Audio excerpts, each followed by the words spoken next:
veíamos que el uso de la tierra en la pampa agrícola había cambiado de tal manera que pasamos de tener plantas que consumían agua todo el año, básicamente praderas naturales y praderas de alfalfa, en un 47% y teníamos un 53% de cultivo de renta.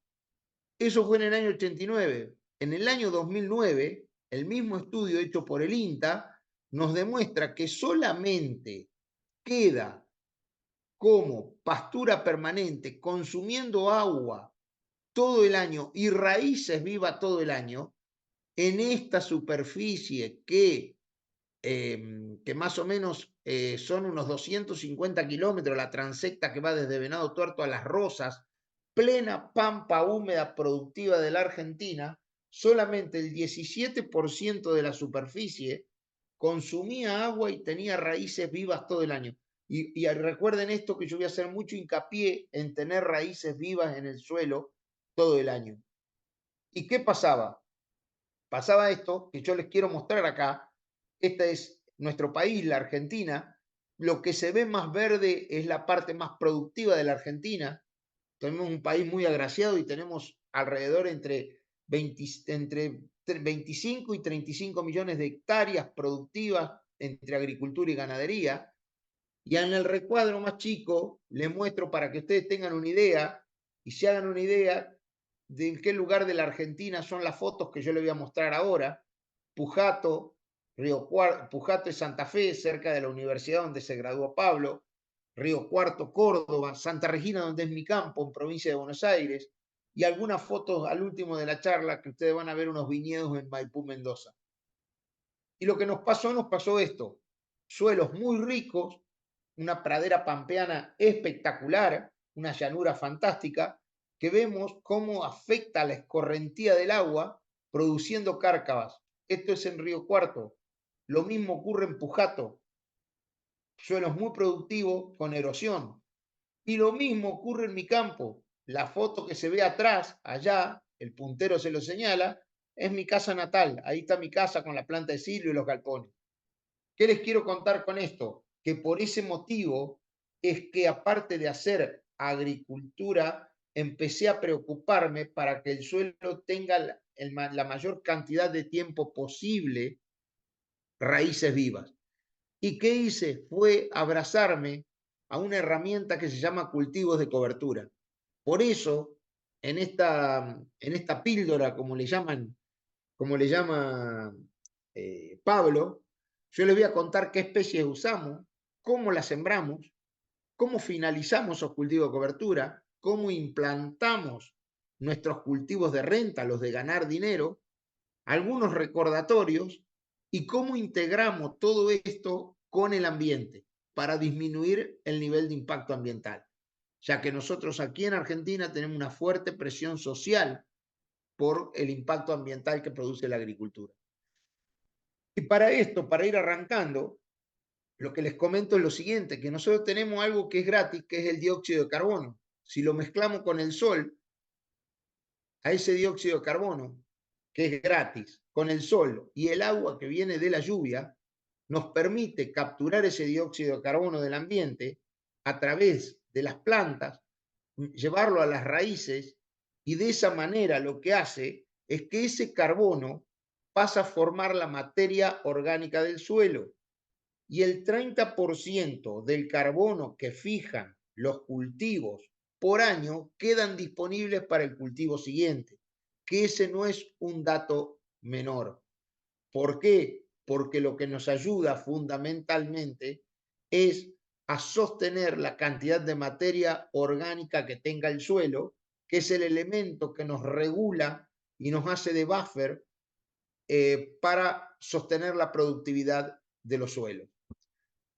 Yendo ya a las especies que usamos en los cultivos de cobertura, nosotros tenemos especies de invierno y especies de verano. Dentro de las especies de invierno usamos avena, centeno, avena, cebada, triticale y trigo. Por nivel de importancia, yo ya uso mucho más triticale, después centeno, después avena, después cebada y después trigo. Otra de las especies que hacemos mucho hincapié y que usamos son las leguminosas. ¿Por qué? Porque estas nos fijan el nitrógeno atmosférico y nos lo ponen en el suelo. Y eso nos permite básicamente disminuir la concentración de fertilizantes nitrogenados inorgánicos, con todo lo que lleva el nivel de impacto ambiental que tiene por el óxido nitroso que se libera cuando se utiliza la urea.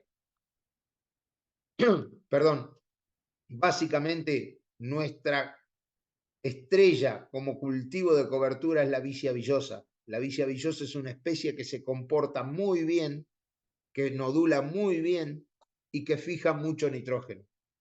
También dentro de los cultivos de cobertura con especies de invierno usamos las brasicas.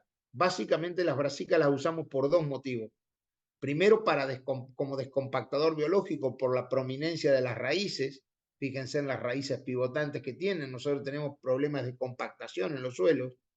Y por otro lado, lo usamos para capturar nutrientes.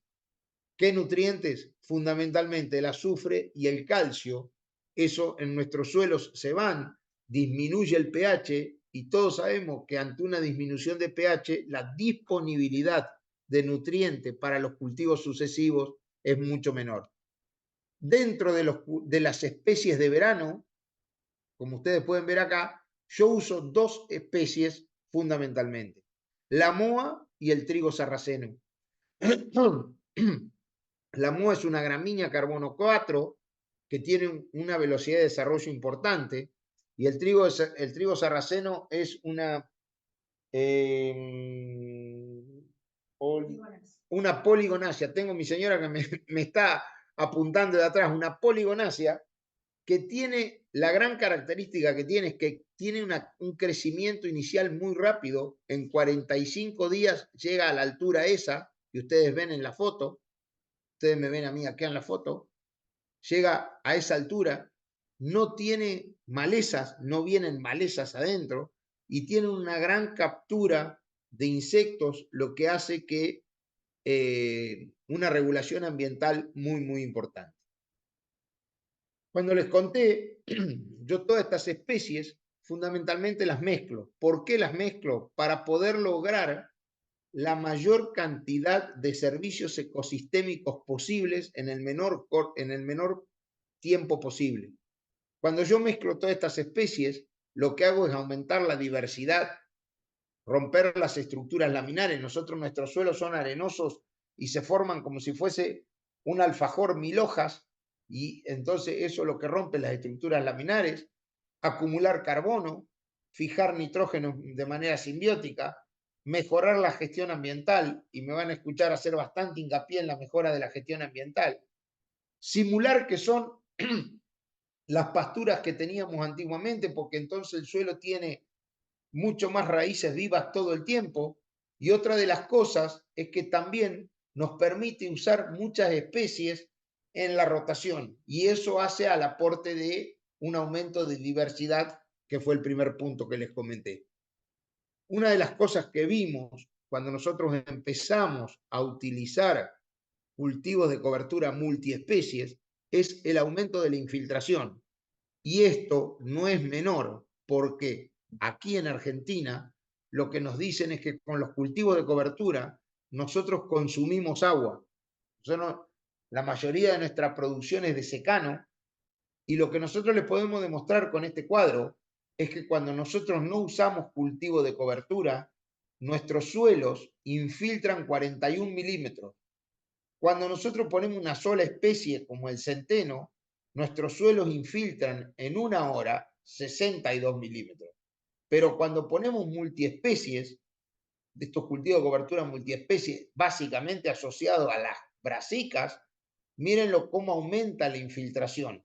Y eso hace que al aumentar la infiltración no hay un corrimiento de estructuras de suelo ni de nutrientes de suelo, sino que infiltra y se moja el perfil completo de suelo.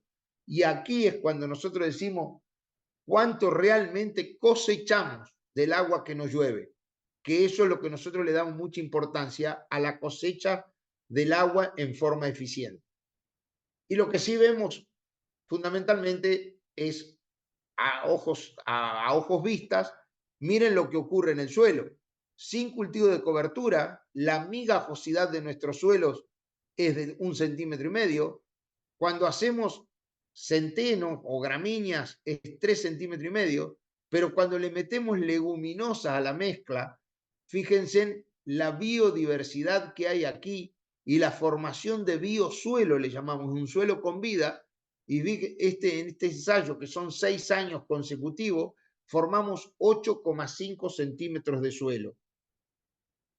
Y aquí les muestro lo mismo en el año 2014 y en el año 2021.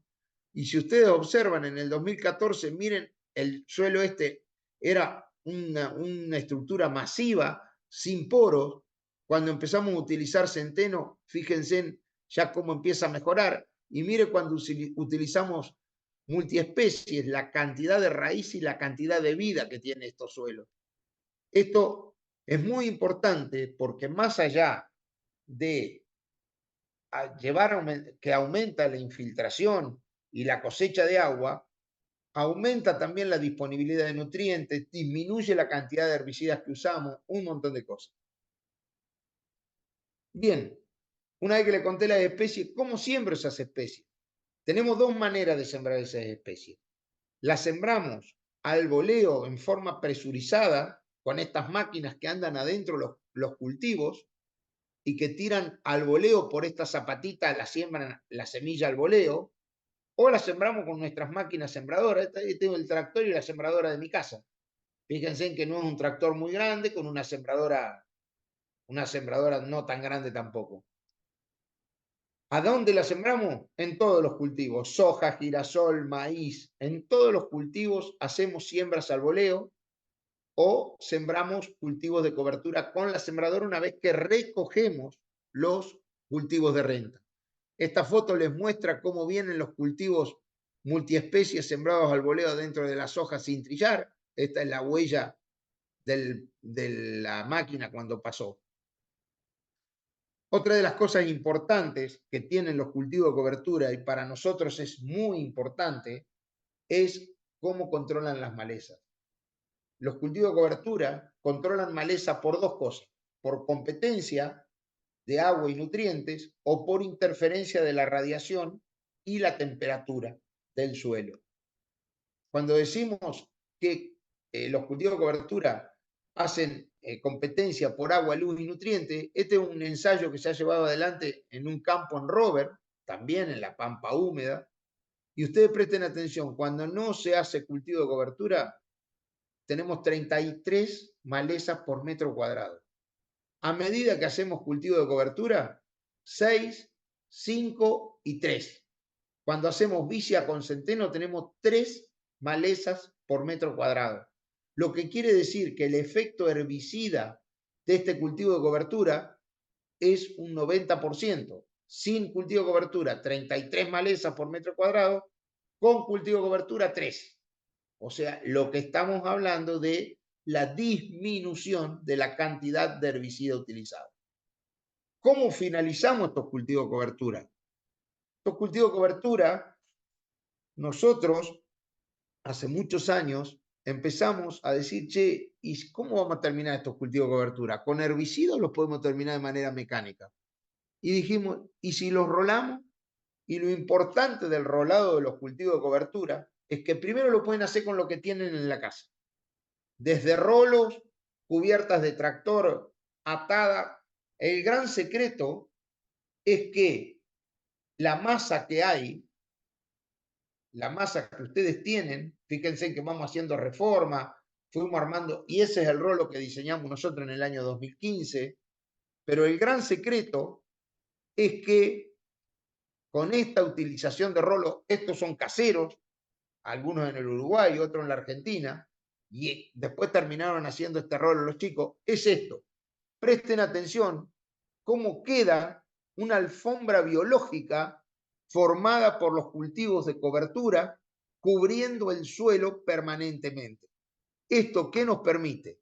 Que cuando nosotros implantamos el cultivo de renta acá Si es soja, la plataforma de la máquina pasa por encima de esto y nos queda el suelo tapado. Y el gran secreto es empezar a cubrir el suelo. Fíjense en que el suelo no se ve. El suelo no se ve. Aquí algunos de los tips. Se rola siempre cruzado al cultivo como lo sembramos y se siembra como se rola para no cortarlo. Nunca lo tenemos que cortar. Cuando rolamos el cultivo de cobertura, lo que le tiene que pasar al cultivo de cobertura es eso, un pequeño golpecito para que éste se seque sin la utilización de herbicidas. ¿Cómo implantamos los cultivos de renta? Tenemos dos maneras de implantar los cultivos de renta. O con el cultivo de cobertura finalizado, seco, o con el cultivo de cobertura en verde, que se llaman siembras sobre coberturas verdes. Cuando lo hacemos sobre los cultivos de cobertura rolado, los hacemos con máquinas normales, convencionales, siempre teniendo en cuenta que es difícil, es un poco más complicado, perdón, regular la sembradora. Regular la sembradora porque hay mucha cobertura, y hay que aumentar la densidad de lo que se siembra. En este caso, soja. Pero también nosotros lo que hacemos, y fundamentalmente en nuestra región, donde la cantidad de agua que almacenan los suelos es muy poca debido al tapto que se encuentra, como nos pasaba, Pablo, cuando fuimos al campo de los dos primeros productores con vos, que la profundidad de suelo es muy baja, entonces lo que hacemos fundamentalmente es esto, es sembrar con cobertura verde. ¿Cuál es la ventaja de esto? Ustedes dirán, che, pero ¿cómo? Eso verde está consumiendo agua. Esperamos una lluvia, como nuestros suelos almacenan 50, 60 milímetros, si este suelo está seco, se encharca, pero si este suelo está verde, se moja el perfil completo, y en ese momento es cuando nosotros hacemos la siembra. ¿Por qué hacemos la siembra sobre coberturas verdes? Para poder mantener raíces vivas todo el año y para mejorar la gestión ambiental. Y ustedes lo van a ver después por qué. ¿Dónde lo hago? Fundamentalmente en ambientes donde tengo napa freática, o sea que tengo la presión de la napa del agua subterránea, en ambientes con tapto, cuando tengo 40 o 50 centímetros a la piedra o a la tosca, o en ambientes donde dispongo de un pivot de riego o de regadío. Bien, ¿cómo lo hago?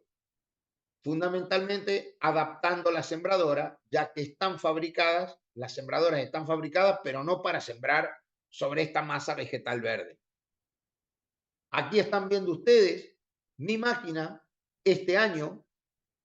Fíjense en el centeno, la altura que tenía, y miren cómo estaba la máquina sembrando adentro.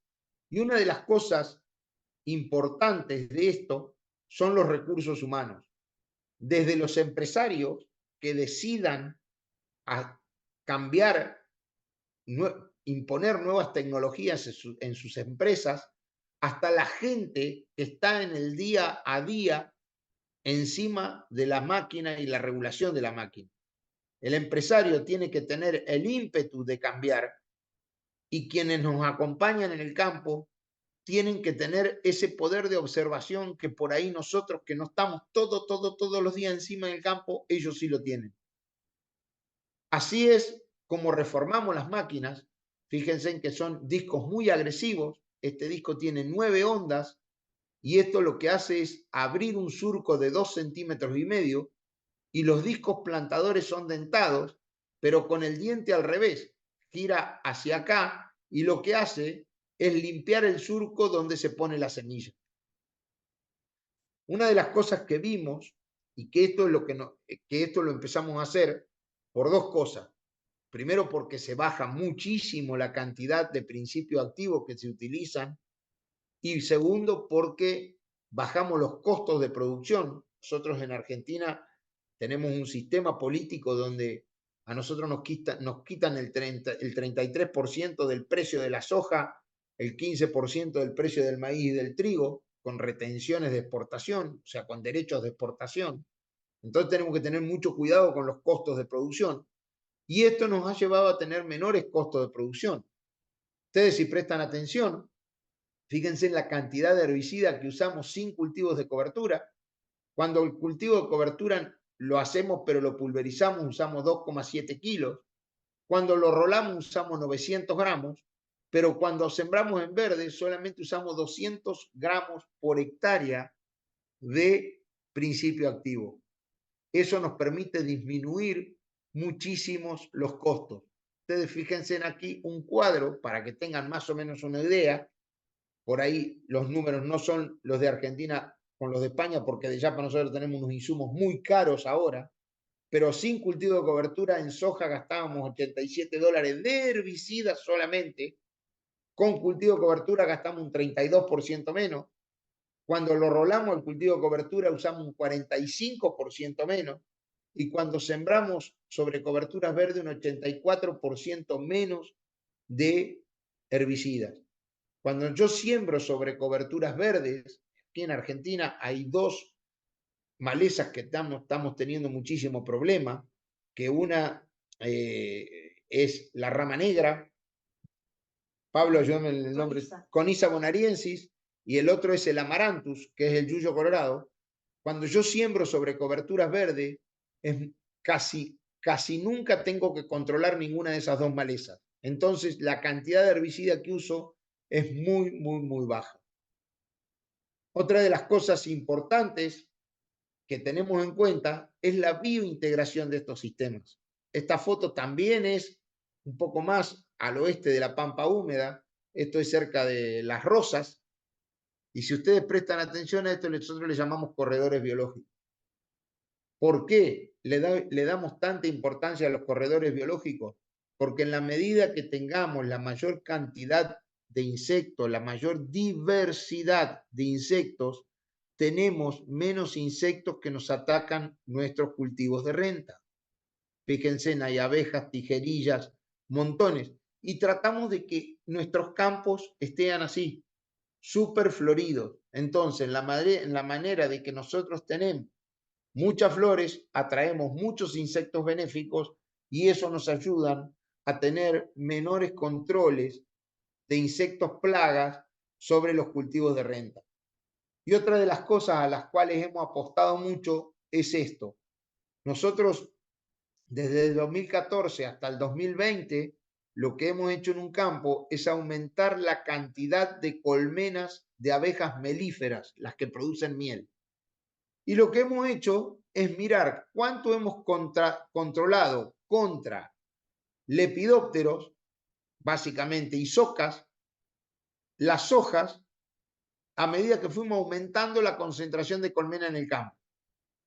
En el año 2021, en el año 2014 teníamos 210 colmenas y en el año 2020 tenemos 715 colmenas. Aquí cortamos el estudio por la aparición de las hojas que son resistentes al lepidóptero.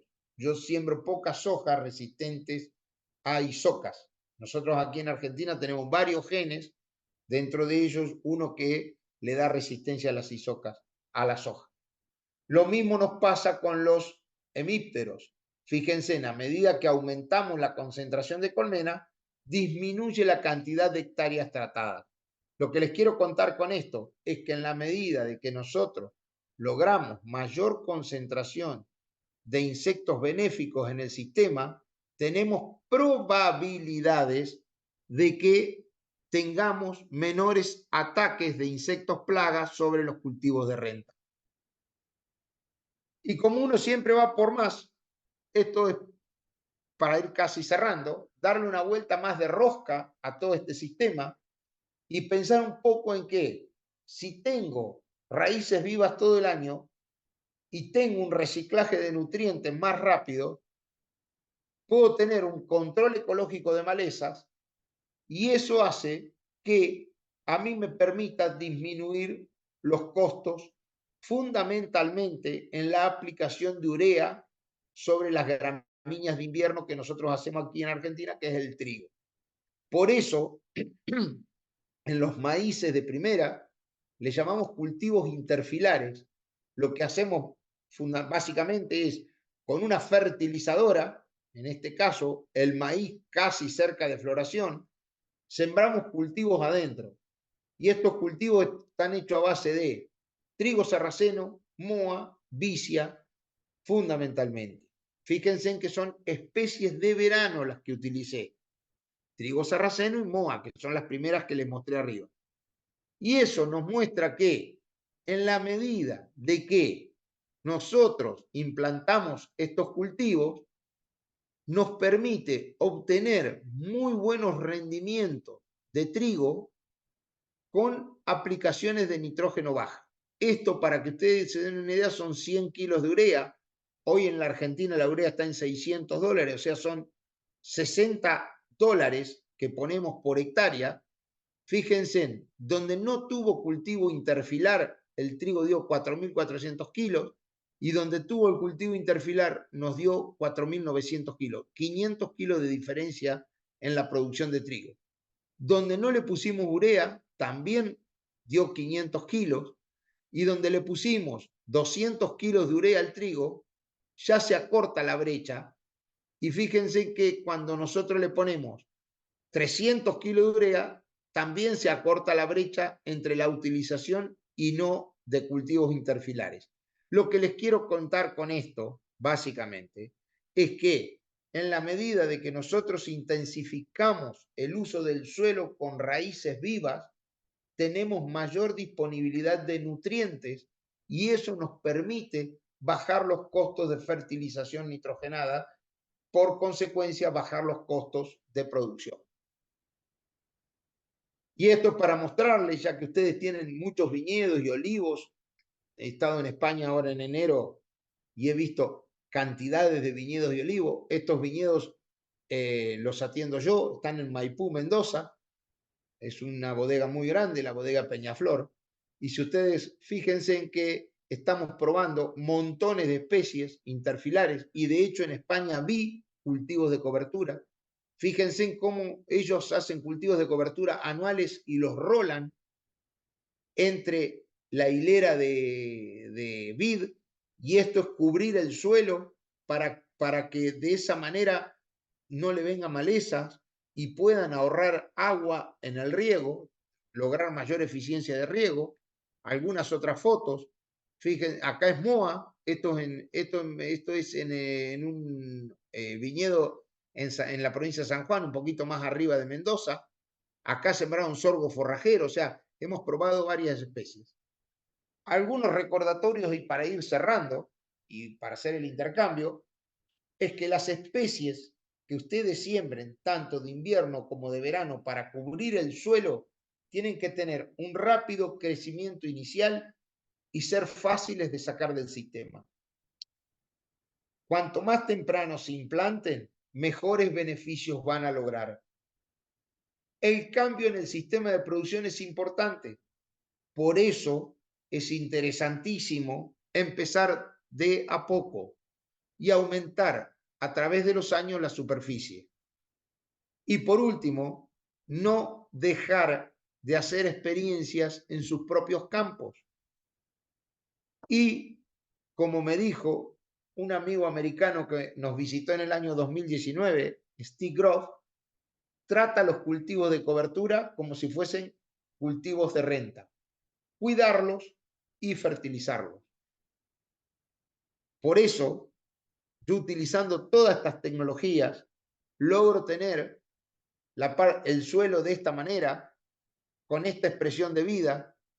Fíjense, totalmente cubierto, no se ve el suelo, con una actividad de lombrices que es fundamental tener lombrices, ya que solubilizan fósforo, aumentan infiltración, dan vida a la biota del suelo. Por cada palada en nuestros suelos en la Argentina tenemos que encontrar lombrices, y cuanto más lombrices encontramos, más sanos están los suelos, y eso nos permite tomar muchas mejores decisiones. Desde ya, muchísimas gracias y abrimos el espacio de preguntas. Bueno, Sandro, muchísimas gracias por la presentación. La verdad que es súper completa. Deja un montón de cabezas pensando. Se nota bueno, que tenés experiencia no solamente dando ponencias, sino con el cultivo de cobertura. Hay una barbaridad de dudas, imagino que la gente tiene, pero bueno, la verdad que súper buena la ponencia. Así que bueno, te voy a ir trasladando de a poquito las preguntas que van poniendo en el chat. Bueno, Dale, primero, bueno, para que poner un poco en contexto, en la zona donde producís vos, ¿son secanos? ¿Cuál es la pluviometría y qué rotación más o menos es la típica y la que estás haciendo con los cultivos de cobertura? bien. Nosotros tenemos cultivo de cobertura sembrado desde las isoyetas de 1000 milímetros anuales hasta isoyetas de 50 milímetros anuales. Los viñedos en Mendoza tienen 50, 60 milímetros anuales. En la región pampeana estamos entre 500 y 800 milímetros anuales.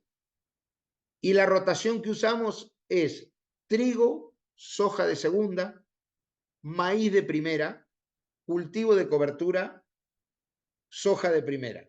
Eso en los suelos profundos y bueno, cuando les digo suelos profundos, almacenamos 140, 160 milímetros de agua útil para nuestro cultivo. O sea, cuando largamos la siembra con el suelo lleno, tienen eso. En los suelos de mi campo, por ejemplo, que tienen tapto, que almacenan 60 o 70 milímetros, la rotación que yo hago es maíz, cultivo de cobertura. Si el lote tiene un poco más de calidad, hago soja, cultivo de cobertura, o después de la soja siembro arveja y después hago maíz de segunda, pero son maíces con poca densidad. La densidad para mí es clave en esos suelos que tienen restricción hídrica, es clave.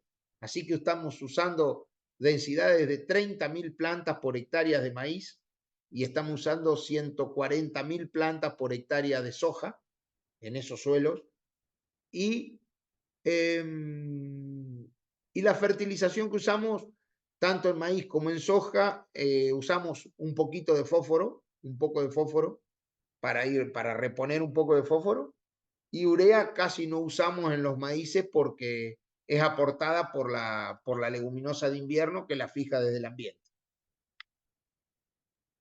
Perfecto, perfecto. Creo bueno, que queda claro. Un poco lo que te refería, o sea, la mayoría bueno, para que quede claro, los cultivos de cobertura, la mayoría nosotros los hacemos en Argentina en otoño e invierno, en lo que sería el ciclo de invierno y, bueno, algunos de verano, pero básicamente son acompañantes De de invierno. invierno. Sí. Bueno, te lanzo la primera pregunta que larga la gente para no Dale. monopolizar el micrófono.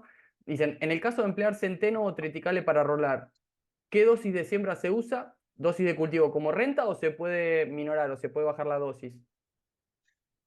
Mira, a ver, el tema es así. Cuando nosotros empezamos a estudiar los cultivos de cobertura, nos dimos cuenta que con Tommy Baigorria, en el INTA Marco Juárez, a través de muchos años, determinó que con 165 plantas por metro cuadrado lograba controlar las malezas. Lograba controlar las malezas. Cuando vos querés rolar esas 165 plantas por metro cuadrado de centeno, las tenés que pasar a 200. ¿Por qué? Porque tratás de armar una alfombra, vos tratás de que sea denso el cultivo para armar cuando rolás, armar una alfombra biológica en el suelo. Entonces, las densidades que yo uso de centeno, si son diploide, porque hay una gran diferencia entre diploide y tetraploide. Los centenos diploides son mucho más livianitos, el peso de 1000 semillas. Entonces, por eso te hablo en semillas en planta por metro cuadrado, que los tetraploides. Pero los tetraploides son más de ciclo más largo. Yo ya en nuestra región, a pesar de los años de sequía que hemos tenido, empecé a usar centenos tetraploides de ciclos más largos para que compitan ecológicamente con la rama negra y a su vez compitan ecológicamente con los primeros nacimientos que tenemos de Amaranthus. En lo que es triticale, estamos usando alrededor de entre 140 y 160 plantas por metro cuadrado, no más de 160 plantas por metro cuadrado. Llevado a kilos y llevado a decirle a un productor, che, mira, tenés que hacer una planificación, centeno tenemos que estar hablando de 35, 40 kilos como mínimo y triticales 75, 80 kilos como mínimo. Vale, perfecto, perfecto. Creo que queda claro. Si no, vuelven a preguntar en el chat cualquier cosa. No hay ningún problema. Bueno, acá preguntan en relación al tema del rolado del momento, ¿cuál es el momento óptimo para el rolado de vicia? 50% de floración y después también, bueno, otra de las preguntas es si realmente hay buen logro en este rolado de la vicia. Justo preguntaron la más difícil de matar. Mira, la vicia es espectacular, pero en nuestra región, en nuestra Argentina, yo les recomiendo a los productores que traten de sacarla del sistema en prebotón floral. ¿Y por qué primer botón floral? La vicia tiene 3 floraciones. En el primer botón floral, todavía la vicia no extrajo agua en las capas inferiores del suelo. Perdón, todavía la vicia no extrajo agua. Antes del primer botón floral, la vicia te extrae el agua entre 0 y 30, 35, 40 centímetros. Cuando abre la primera floración, empieza a extraer agua de más abajo. Y entonces yo no quiero que la deje el productor. ¿Por qué? Porque cuando vos la dejás hasta la segunda floración, te extrae el agua entre los 70 y los 80 centímetros. Esos estudios los hemos hecho durante 3 años y lo que vemos es que se cae drásticamente la producción del cultivo que le sigue a la vicia. Entonces, lo recomendado es, antes de la apertura de las flores, pasarle el rolo e inmediatamente atrás del rolo, sí o sí, yo le paso un desecante, porque la vicia rebrota. Muy distinto es el centeno y las gramíneas. Las gramíneas se hacen en antesis, al 50% de antesis. Si vos haces un centeno al 50% de antesis, solamente rebrota el 5% del centeno. Un 5, un 6% hemos medido que rebrota. Mientras que la vicia, si nosotros la hacemos a prebotón floral, a los 20 días rebrotó toda. No rebrota la vicia después de la tercera floración o cuando empieza el formado de vaina, pero te esquilma el suelo de humedad y es muy posible que tengas una muy mala cosecha atrás de esa vicia. De hecho, cuando dejamos las vicias para hacer semilla, nosotros nunca hacemos cultivo de renta atrás de la vicia para hacer semilla. Siempre hacemos atrás de la vicia para hacer semilla moa, para hacer silo o rollo para la ganadería, pero no hacemos cultivo de renta, porque el suelo queda muy, muy, muy seco. Vale, perfecto. Buenísima la explicación, Sandro. Yo creo que queda bien claro. Otras preguntas eran en relación al centeno, pero creo que quedó claro. Bueno, a otra de las preguntas, bueno, bien como viste cuando hicimos la recorrida de la visita, acá la ganadería de porcino intensivo está muy expandida, es muy importante en lo que es el sector. Y una de las preguntas es que si se tienen abonos orgánicos, o sea, purines de cerdo, ¿cuál es el momento ideal para aplicarlos en campos con cultivos de cobertura? ¿Qué te parece que sería un buen momento para fertilizar estos cultivos de cobertura? ¿Cómo, cómo? Claro, ¿en qué momento sería bueno No poder te escuché. aplicar estos No, purines? no te escuché. Nada, perdón, te repito la pregunta. Bueno, lo que te comentaba, el tema de la importancia que tiene acá la ganadería porcina y cuál sería un buen momento para aplicar el purín de cerdo o un abono orgánico justamente para fertilizar estos cultivos de cobertura. Mira, Pablo, vos sabés que nuestra experiencia aquí en Sí, sí, Argentina sí, a ver, más que es, nada para ver cuánto fertilizarlo. es muy baja. Por ejemplo, lo que son las fertilizaciones inorgánicas de los cultivos de cobertura, las hago cuando siembro el cultivo de cobertura, le ponemos fósforo. Básicamente, si sembramos leguminosas, vicia, ponemos fósforo. Si sembramos gramíneas, cuando está más o menos en SADOC 20, SADOC 2, ahí no aplicamos más de 25 kilos de nitrógeno. ¿Qué es eso? Son 50 kilos de urea.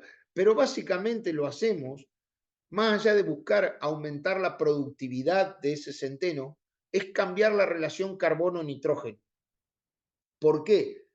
Porque tengo un ensayo para mostrarles que creo que a vos, Pablo, te lo comenté cuando estuve en tu casa, es que en la medida de que nosotros fertilizamos los cultivos de cobertura de gramíneas con nitrógeno, lo que hacemos es aumentar la diversidad específica de la microbiología del suelo.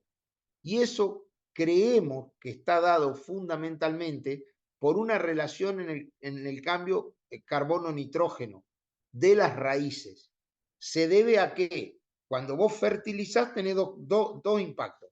Primero, la productividad es mucho más alta y el 70% de la parte aérea de una gramínea está bajo en raíces y a su vez esas raíces son más ricas en nitrógeno.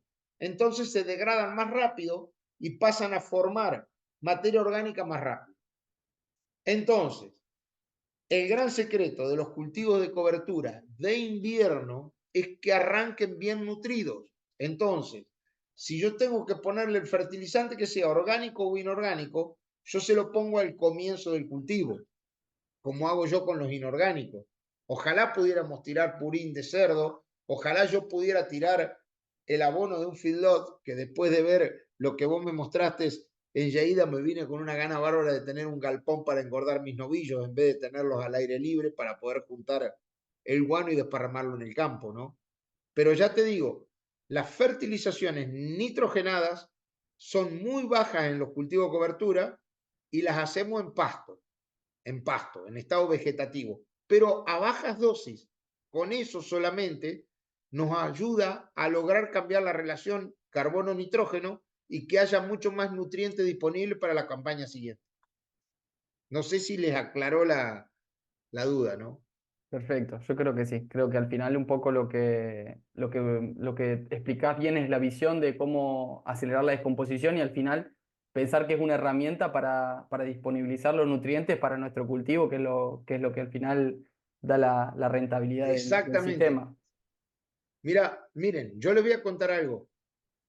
Yo arranqué con los cultivos de cobertura en el año 2003 porque tuve la suerte de poder viajar a Brasil y un brasileño nos contó, regaba las malezas. De hecho, Pablo, hemos visto que dejan los cultivos de cobertura, ustedes dejan malezas como cultivo de cobertura. Y no está mal, porque quedan raíces, pero las malezas te dejan descendencia que después son difíciles de sacar en el próximo cultivo de renta. Por eso por ahí es que yo en los recordatorios le puse, utilicen una especie que sea fácil sacarla del sistema y no le deje descendencia. Este brasileño lo que hacía era regaba las malezas porque él decía que quería tener las raíces vivas todo el tiempo. Cuando yo me vine a la Argentina, le comenté a mi padre y empezamos a hacer avena primero. Y empezamos a ver muchas ventajas, que cosechábamos más agua, que teníamos menos maleza.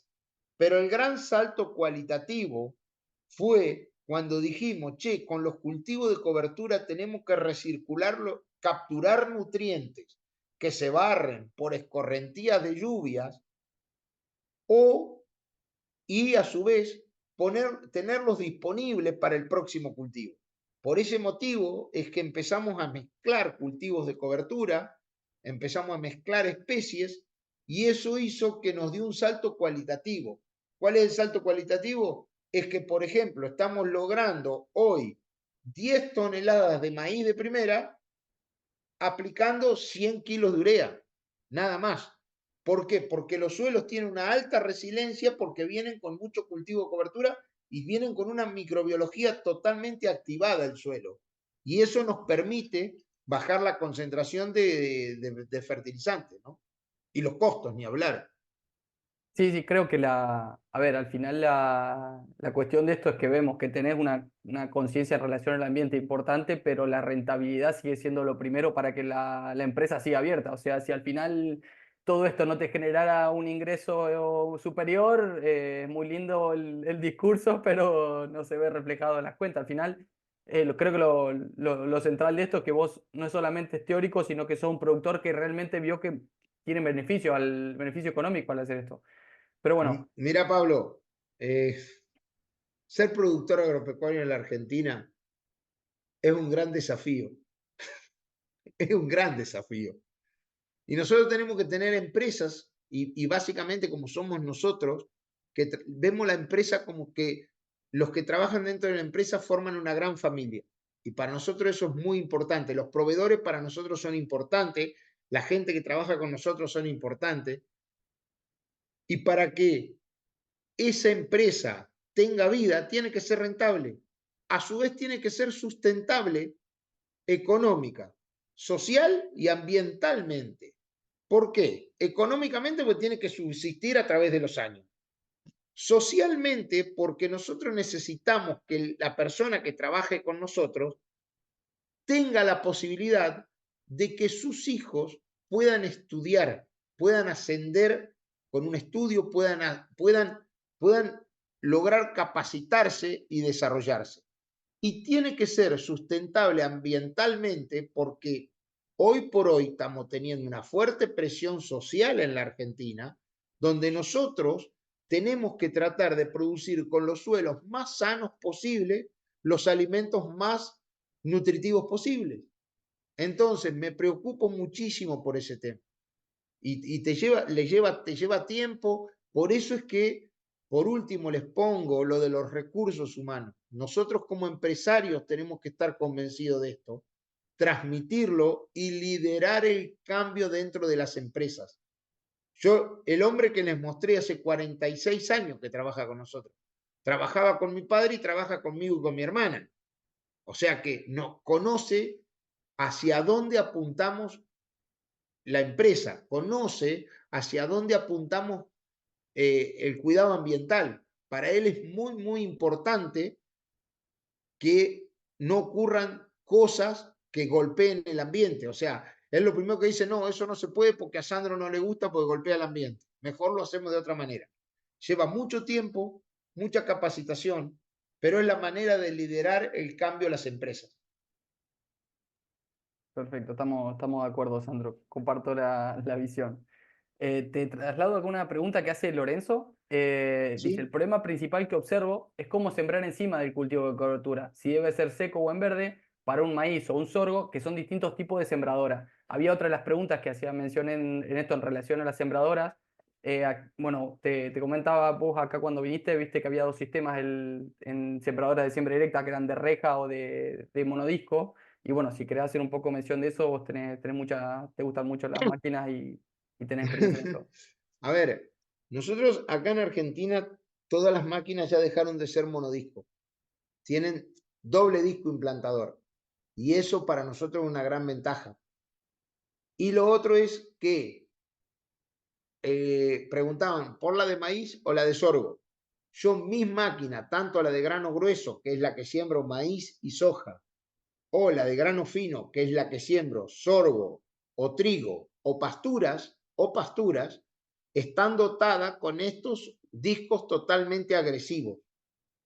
Y yo me lo copié de un presidente de Apresid, que le pregunté cuando arrancaron la siembra directa, ¿qué cuchillas usaban ustedes? Y me dijo que usaban unas cuchillas de pocas ondas. Entonces, en la medida de que vos bajás la cantidad de ondas de la cuchilla, lo que haces es lograr limpiar mayor ancho de labor. Y eso lo que hace es que abajo del cultivo de cobertura vos le des la temperatura suficiente y mezcles la semilla con la tierra y no te queden restos del cultivo de cobertura en el surco para que la implantación de ese cultivo de renta sea la ideal.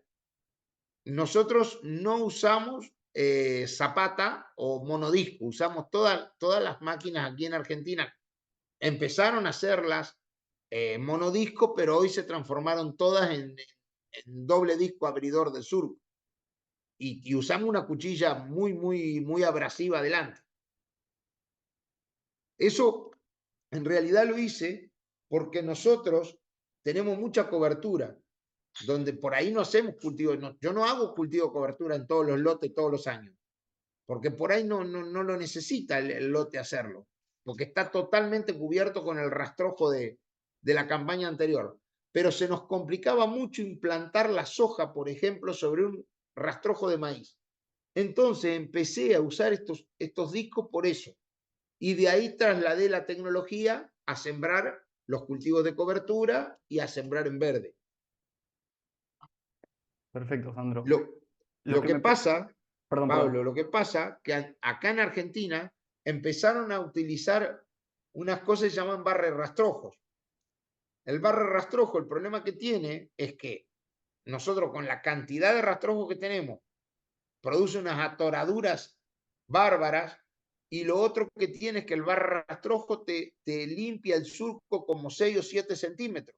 Entonces, vos ponés en condiciones la semilla, pero también ponés un montón de malezas en condiciones de venir en el surco de la siembra. Entonces, por ese motivo es que empezamos a usar, preferí usar discos. Cuando vos tenés órganos móviles, las atoraduras son mucho menor, por una cuestión de inercia, una cuestión Perfecto, mecánica. entiendo a lo que vas. Acá pregunta José Luis, ¿cuál es la distancia entre surcos en ambos casos? Habla de sembradora de grano grueso y grano fino. De grano fino, yo tengo varios clientes que tienen de lo más variado. Tienen a 17,50, tienen a 21, tienen a 23 y tienen a 26,25. Y cuando sembramos granos gruesos es a 52 y algún cliente a 70. Pero es a 52 la de grano grueso, 52,50 la de grano grueso o 70. Pero, a ver, Pablo, por ahí lo que hay es un desarrollo en sembradoras en la Argentina que muy grande el desarrollo que hay. Hay muchas marcas y para poderlas poner cerca, entre órganos de siembra, lo que están haciendo los fabricantes es que están armando un chasis donde ponen los cuerpos en 3 líneas. Entonces, entre un cuerpo y el otro, cuando está a 17, está a 51 centímetros, está lejos, entonces no se atora la máquina. Eso es lo que hacen. Viste que las máquinas acá en Argentina son cuadradas ya, las sembradoras.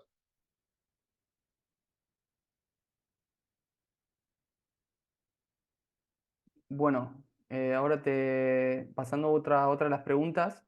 Acá José Luis también pregunta, cuando terminamos el cultivo de cobertura, bien sea con químico o con rolo, esas plantas ya están con semilla, ¿no dan problema en el siguiente cultivo? Dice, no me refiero al rebrote de la planta por no morir bien, sino que la semilla de la planta encuentre tierra y germine. Habla del, imagino que el año siguiente. Mirá, por ese motivo es que yo dejé de usar centeno y uso triticale. El triticale tiene muy poca capacidad de resiembra natural, mientras que centeno, avena estrigosa, tienen una resiembra natural muy alta y se nos mezcla con el trigo. Y hemos tenido problemas de rechazo de camiones de trigo en el puerto por contaminación de centeno o de avena estrigosa.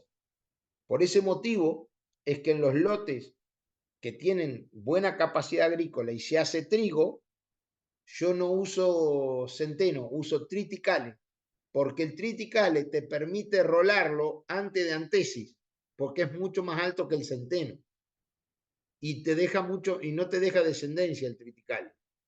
El triticale, mientras que el centeno y la avena estrigosa sí. La avena estrigosa, que yo no la nombré, es una gramínea para cultivo de cobertura fantástico. El gran problema que tiene es que resiste poco el frío. Entonces, en regiones donde hace un poco más de calor, es muy buena porque crece mucho, compite muy bien con las malezas, pero el gran problema es que te deja una descendencia impresionante.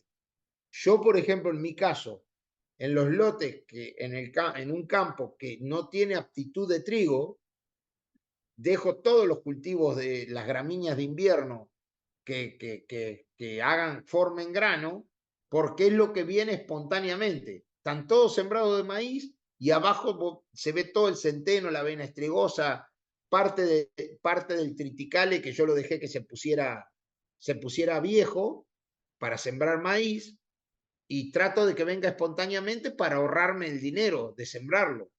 Y en ese contexto, de que venga espontáneamente, tengo lotes que ya hace 4 o 5 años que los sembré una vez de cultivo cobertura y después siempre lo dejo que venga en forma espontánea, siempre espontánea. Y eso no deja de ser lindo porque bajás muchísimo los costos, ¿no? Bajás una barbaridad los costos. Sí, entiendo, Pero te entiendo. repito, pero te repito, si van a hacer trigo o avena, ojo con hacer centeno. Más vale hagan triticales. O si haces centeno, no lo dejé llegar a que haga descendencia. Sí, acá acordate un poco los ciclos, la mayoría son, el principal cultivo son trigo y cebada y son gramíneas de invierno. Hay, a ver, lo que son cultivos de verano son las zonas principalmente de regadío. Así que un poco, bueno, Sí, la alternativa dentro de lo que son cultivos de cobertura se podrían ser los de verano, como bien veíamos las cocheas y las no, capitanas, y bueno, y si no, ya a en ver, otros sistemas con riego. Pablo, si vos tenés cultivos de verano con regadío, son interesantísimos para poder hacer, ¿eh? Son, es, No, no, tranquilo, tranquilo, no, no dije nada. no, te decía que donde vos tenés cultivos de verano con regadío, no deja de ser interesante poder sembrarle, por ejemplo, cuando el maíz está a 7, 8 hojas, o cuando el girasol está prebotón floral, un poquito antes, sembrarle cultivos que te hagan cobertura, porque vos le podés dar un riego, ¿me entendés? Con poquita agua vos vas a lograr una buena producción de materia seca y vas a lograr cubrir el suelo, cubrir mucho el suelo. Por ejemplo, en la zona Sevilla, de Sevilla para el lado de Trajano, he visto algo de girasol cuando anduve, rastrojos de girasol ya los vi, y en esos rastrojos de girasol, si vos pudieras sembrar una vicia, te agarra el invierno, el invierno tapado con vicia, y el mejoramiento que tienen los suelos es impresionante, impresionante.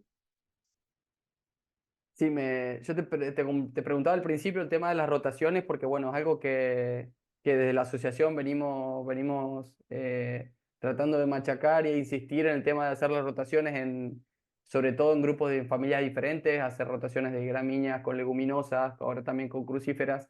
Y bueno, un poco es que con otro sistema totalmente diferente del otro lado del océano, los principios son los mismos, a ver, cobertura de suelo, rotación de familias y un poco para, a ver, como si no estamos hablando el mismo idioma, tenemos los mismos principios y bueno, un poco la pregunta iba por ese lado, pero bueno, creo que el tema de la cantidad de vida que podemos promover con estas herramientas y encima en un sistema que puede ser, o sea, mucho más rentable con raíces y bueno, ahora que cumplimos 25 años cambiamos un poco el lema y es eso, justamente labrar con raíces y Con lombrices.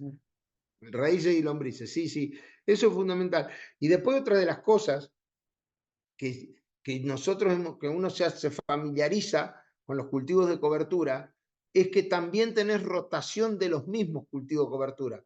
¿Qué te quiero decir con esto? ¿Qué les quiero decir con esto? Yo estoy sembrando cultivo de cobertura y si un año le paso el rolo, al año siguiente lo siembro en verde. En los campos de inferior calidad, que hago cultivo de cobertura, un cultivo de renta, cultivo de cobertura, un cultivo de renta, un año le paso el rolo y siembro el cultivo de renta, al año siguiente lo dejo que venga espontáneo y lo siembro en verde. Otra de las cosas que hago es tratar de cambiar, fundamentalmente en soja, tratar de cambiar en soja la distancia entre surcos. Yo todos los años siembro a distintas distancias. Un año siembro, si el año está pronosticado que viene húmedo, siembro todos los surcos cerca.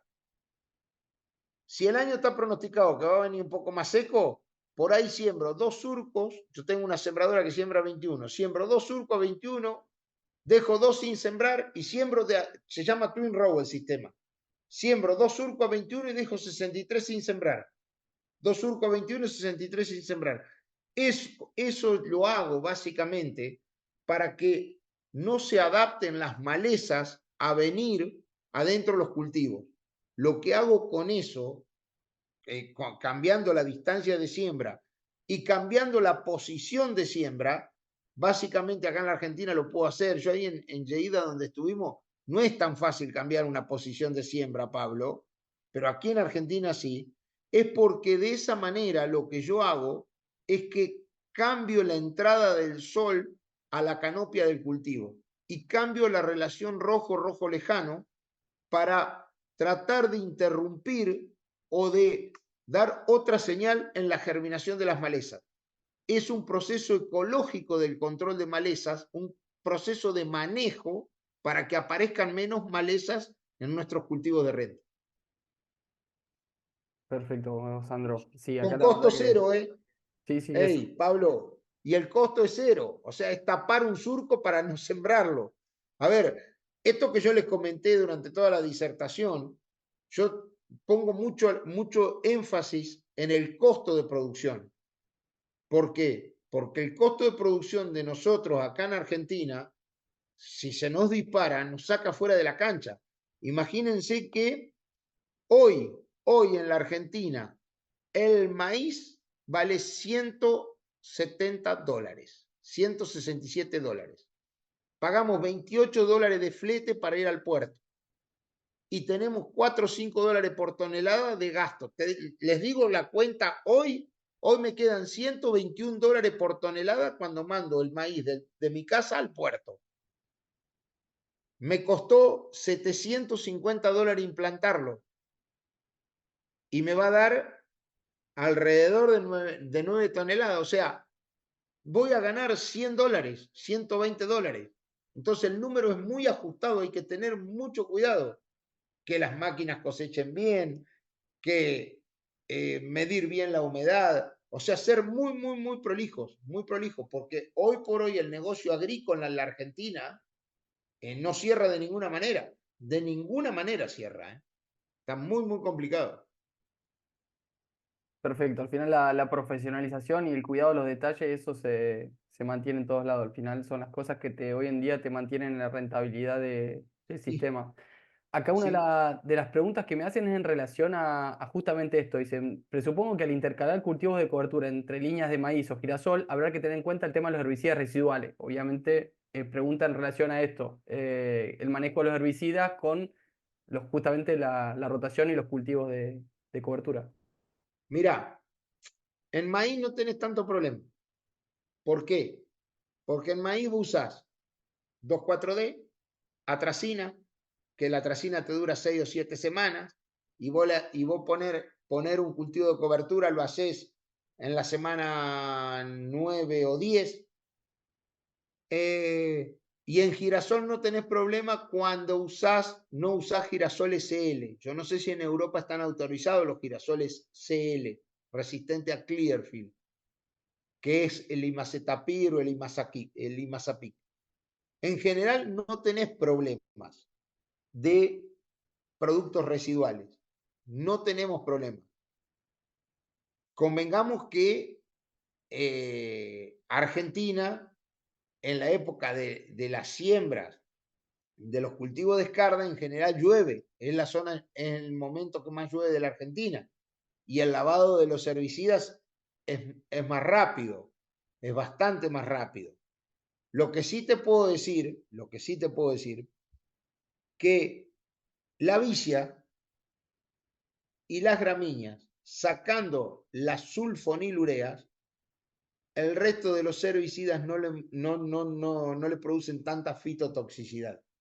No le producen tanta fitotoxicidad. Las sulfonilureas son complicadas tanto para la villa como, bueno, las gramíneas ni hablar. Pero no tenemos mucho problema de carryover o de fitotoxicidad de los herbicidas anteriores. Vale, perfecto, perfecto, Sandro. Bueno, hay una última pregunta, así ya vamos terminando, para que no se haga tan larga la píldora. Y pregunta justamente Lorenzo, ¿cuánta fertilización se ahorra con cultivos de cobertura para el cultivo de renta? Hablabas de justamente que se aprovecha esta materia vegetal del cultivo de cobertura para el año siguiente. Y bueno, ¿cuánto podrías dar un porcentaje, un orientativo? ¿Cuánto fertilizante podemos ahorrar? 35 a $40 por hectárea. Estuve Perfecto. rápido en la Sí, respuesta, sí, ¿no? sí. ¿Eh? Parecía que lo teníamos apuntado. No, a Bueno, ver, chicos, me, a me, ver. eh, me sorprende, Sandro, un poco cómo tener los números en la cabeza y la profesionalización en el sentido de sabes cuáles son tus costos, sabes cuál es tu rentabilidad y cuáles son los márgenes y las cosas que podés interactuar. Que al final es eso, es profesionalización, tenés todo al detalle y tienes los datos bien medidos. Que bueno, Pablo, tenés tu familia que vive del campo en la Argentina. Andá a preguntarle al viejo da Silveira los costos. Si vivimos con una computadora arriba del auto para ver los costos, la verdad, es muy difícil producir acá en la Argentina y ser rentable. Y ser rentable y estable. Ese es el tema. Ese es el gran tema. Imagínense que yo compré un producto a $11.50 antes de irme a España en diciembre, los últimos días de noviembre, lo pagué en pesos y ahora lo voy a pagar $5.80. En ningún país del mundo ocurre esas cosas raras. De pagarlo 6 meses después, el doble menos en dólares porque lo compraste en la moneda del país, Pablo. Vos conocés la historia de Argentina. Sí, o sea, los españoles que están escuchando dicen esto, están todos locos.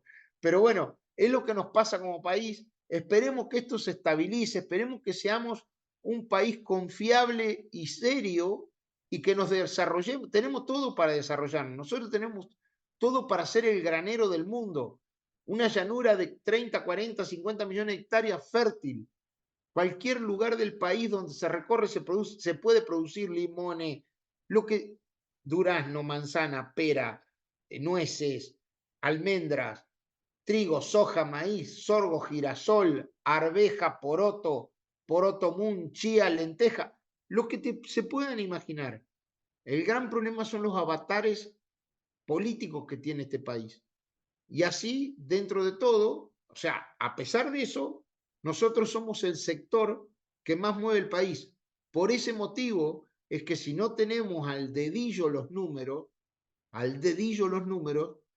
nos puede ir muy mal y ser muy precisos. Yo ahora termino la charla, me cambio y me voy hasta el campo, estoy a 50 kilómetros, a ver la cosechadora cómo está trillando maíz por las dudas que esté pasando algo, ¿me entienden? O que el maíz esté saliendo de una manera u otra y haya que cambiarlo de destino. Entonces, a eso nosotros le llamamos profesionalización y le llamamos, también lo hacemos porque nos gusta. O sea, la gente que vive del sector agropecuario en la Argentina y en todos lados, yo lo vi cuando vos me llevaste, Pablo, les gusta lo que hacen. Lo hacen con amor, lo hacen con dedicación. Así que bueno, y esto que yo he hecho con ustedes, este intercambio, para mí es un orgullo poderle contar lo que hacemos de este lado del mundo.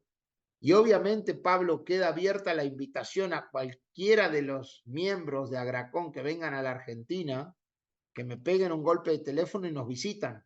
¿Eh?